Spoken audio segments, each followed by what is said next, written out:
Pemirsa, khususnya Anda mahasiswa Universitas Terbuka, selamat berjumpa kembali dalam program pendidikan Universitas Terbuka. Pada pertemuan kali ini, kami akan mengetengahkan sebuah topik mengenai pengendalian populasi nyamuk Anopheles yang erat kaitannya dengan epidemiologi kesehatan lingkungan. Nah pemirsa, selamat menyaksikan.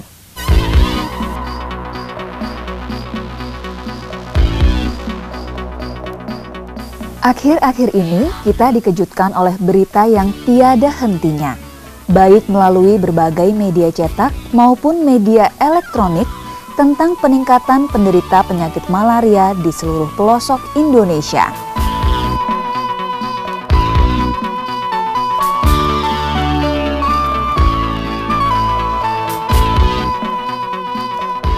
Jumlah penderita malaria dari dulu sampai sekarang selalu berfluktuasi dalam jumlah yang relatif tinggi. Kerugian yang ditimbulkan oleh penyakit demam malaria tidaklah sedikit. Malaria dapat bersifat sporadis dan menyebabkan kematian dalam jumlah yang relatif besar.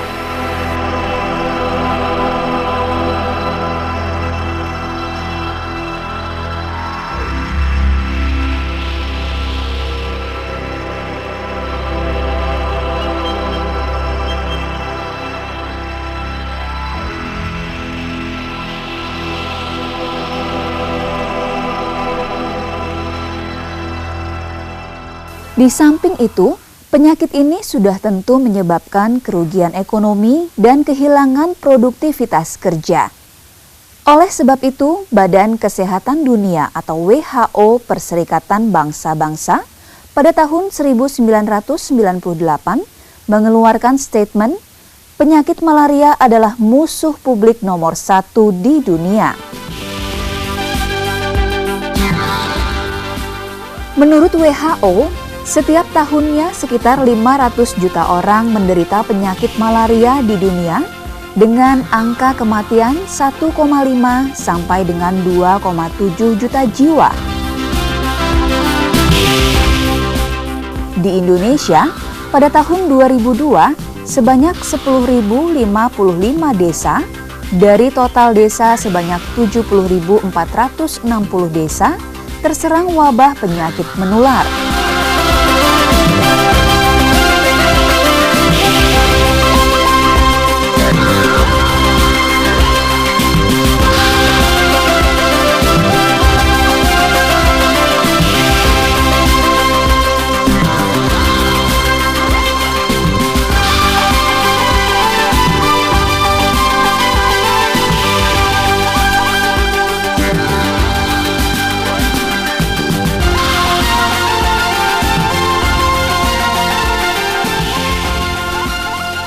Nah pemirsa, sekarang timbul pertanyaan tentang penyakit malaria ini, yaitu apa yang dapat kita lakukan untuk menekan tingkat penyebaran penyakit malaria ini pada masyarakat kita.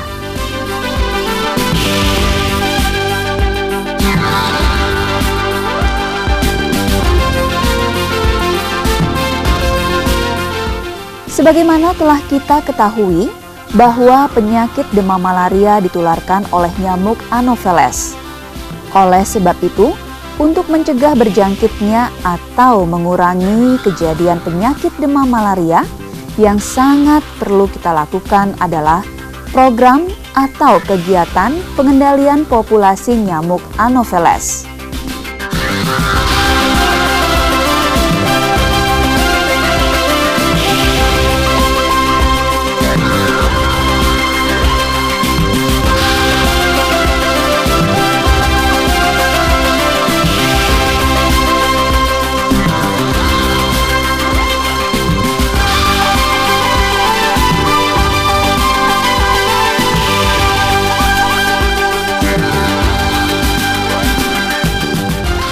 Untuk tujuan pengendalian populasi nyamuk Anopheles, kita berkenalan terlebih dahulu dengan nyamuk Anopheles tersebut.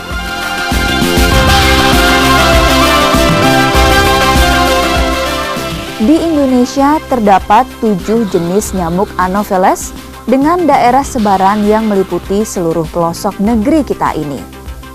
Jenis-jenis nyamuk tersebut adalah: pertama, Anopheles sundaicus dengan daerah sebaran yang meliputi Pulau Jawa dan Sumatera.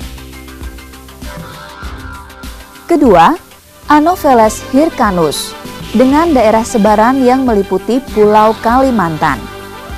Ketiga, Anopheles maculatus dengan daerah sebaran yang meliputi Pulau Bali dan Sulawesi. Keempat, Anopheles subpictus dengan daerah sebaran yang meliputi Pulau Jawa dan Sumatera. Kelima, Anopheles aconitus dengan daerah sebaran yang meliputi Pulau Jawa dan Bali. Keenam, Anopheles leucospirus dengan daerah sebaran yang meliputi Pulau Sumatera dan Kalimantan. Dan ketujuh, Anopheles punctulatus dengan daerah sebaran yang meliputi Kepulauan Maluku dan Papua.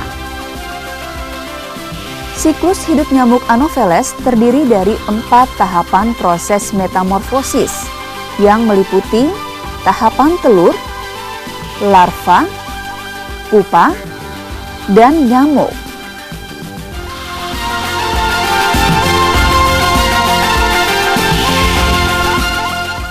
Telur diletakkan di air dan akan menetas dalam waktu 2 hingga 3 hari. Lama penetasan telur ditentukan oleh temperatur lingkungan perairan. Pada lingkungan perairan dengan temperatur lebih hangat, penetasan telur berjalan lebih cepat dan demikian juga sebaliknya. Telur yang menetas akan menghasilkan larva. Larva hidup dalam air dan melakukan adaptasi pada kehidupan perairan. Larva merupakan mangsa bagi predator dalam hubungan mangsa-predator. Yang menjadi predator di sini adalah ikan. Tahapan larva biasanya berlangsung antara 4 hingga 10 hari. Kemudian, larva berubah menjadi pupa. Tahapan ini merupakan tahapan peralihan dari kehidupan air menuju kepada kehidupan udara bebas. Pada tahapan ini, terbentuk sayap secara bertahap. Tahapan ini berlangsung sekitar 2 hari. Selanjutnya, terbentuk nyamuk dengan sayapnya.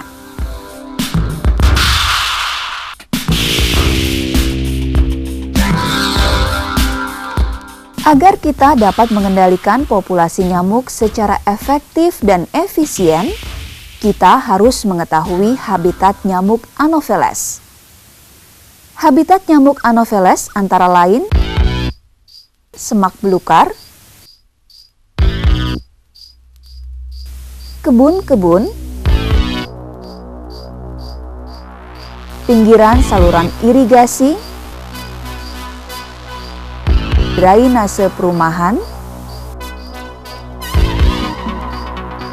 persawahan, daerah hutan, daerah-daerah yang mempunyai genangan air, wilayah perumahan yang tidak terawat dengan baik, dan lain sebagainya.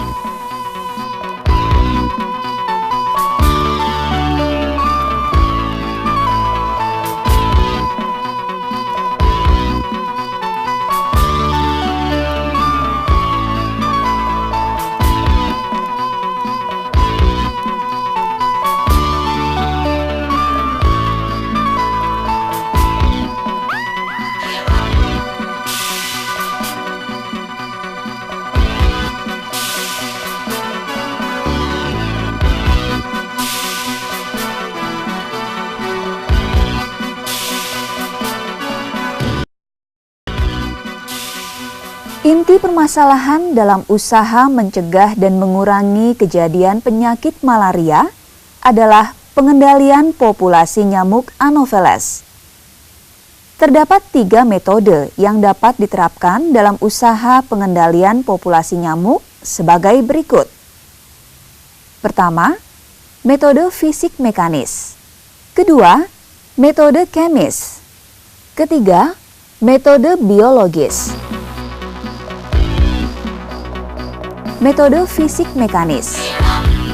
Tujuan utama dalam metode ini adalah pemberantasan sarang nyamuk atau PSN dengan jalan membersihkan habitat hidup nyamuk, melenyapkan genangan air yang terdapat di sekitar tempat tinggal kita, baik genangan air pada lekukan tanah maupun pada benda seperti kaleng bekas, ban bekas, dan lain sebagainya.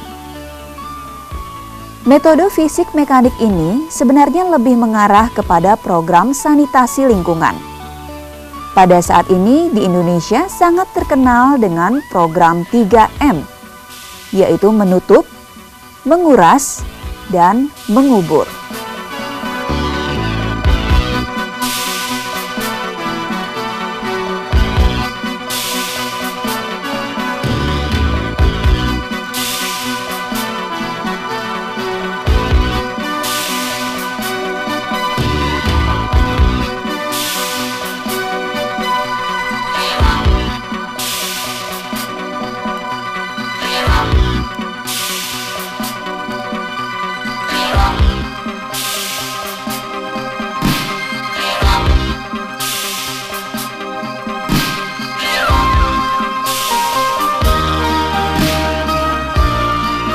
Metode kemis.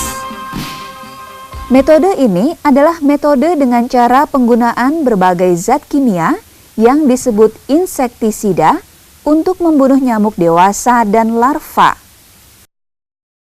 Contoh aplikasi yang sangat populer adalah semprot dan fumigasi. Contoh zat kimia atau produk kimia yang sering dipakai sebagai insektisida untuk membunuh nyamuk adalah malation, temefos, dieldrin, carbaryl, klordan, diazinon, dan lain sebagainya. Sedangkan zat kimia atau produk kimia yang sering digunakan sebagai larvasida untuk membasmi larva adalah abate.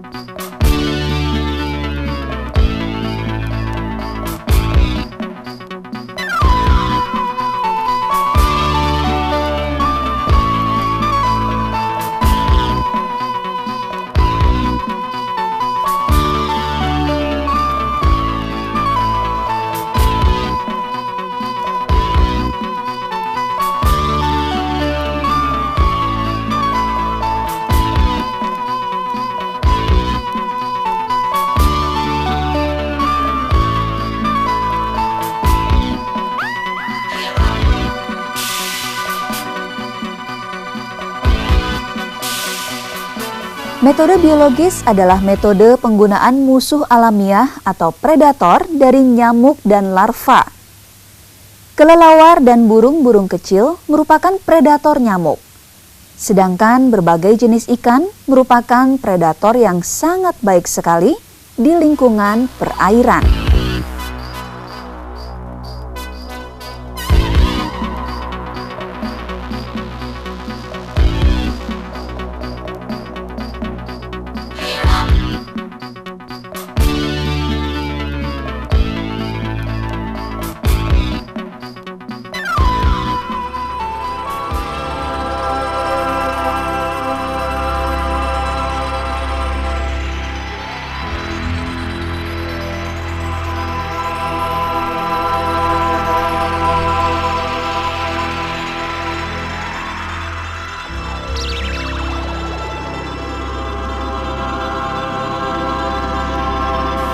Pemirsa, demikianlah program pendidikan Universitas Terbuka untuk kali ini.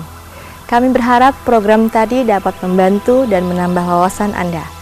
Terima kasih atas perhatiannya. Sampai jumpa pada program berikutnya.